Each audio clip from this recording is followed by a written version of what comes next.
Welcome to Snooze Worthy, a podcast by Parenting Practice of Colorado, your window into the world of pediatric sleep, where we explore the science behind sweet dreams, effective sleep teaching techniques, and all the intriguing nuances of your child's slumber. I'm your host, Lindsey Birchfield.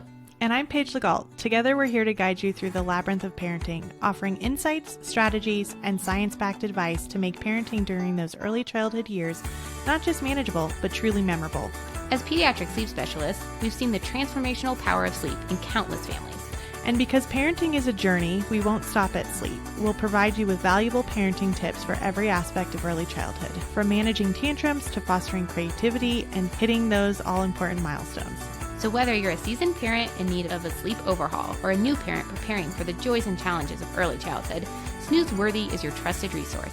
Join us as we unravel the science of sleep, share practical advice, and make parenting truly snooze-worthy. So Halloween is so much fun for our kids, but let's be real, it can be a nightmare for parents when it comes to sleep, late nights, costumes, candy, and excitement all collide with bedtime. Welcome back to Snoozeworthy. We're looking forward to chatting about Halloween tonight. Absolutely. So we're going to be sharing tips for keeping Halloween fun without completely derailing your child's sleep.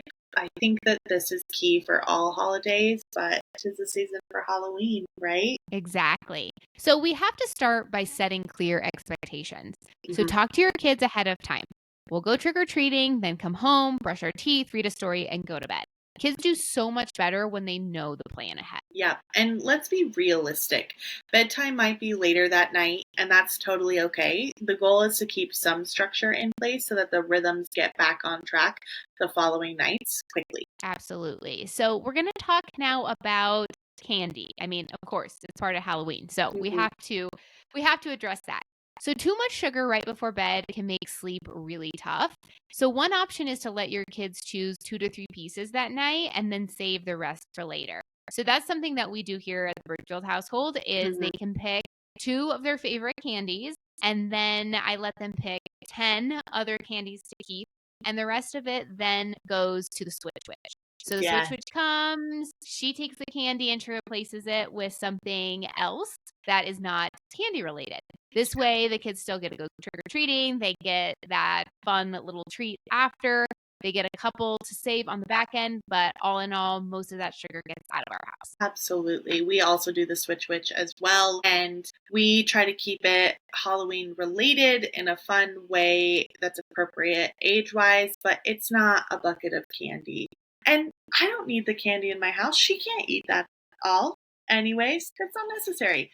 So after the trick-or-treating extravaganza, you want to help them wind down. Dim the lights, get out of those costumes, warm them up if necessary. We always have a cup of chamomile tea with a little bit of vanilla, or sometimes we'll put lavender in there as well. We always take a bath when we come home or a shower to get away all the Halloween extras.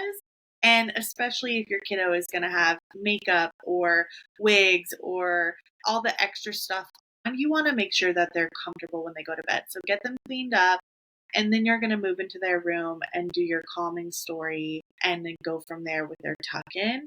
Don't skip on these steps and just rush them home and toss them into the bed in their pajamas.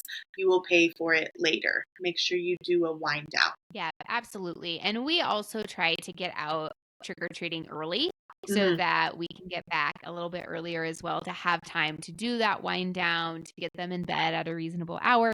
That's not always possible, but it's something that we try to prioritize here as well. Yeah. So if you do end up having that later bedtime than usual, honestly, you don't have to stress about it. It's once, but you just want to make sure that you do still wake your child up at their normal time the next morning. So this year, I believe Halloween's on a Friday. So we are going to have, which is fun for sure. But because of that, right, that next morning is going to be a weekend morning. And there's going to be that desire to just let your kids sleep whenever or how long they want.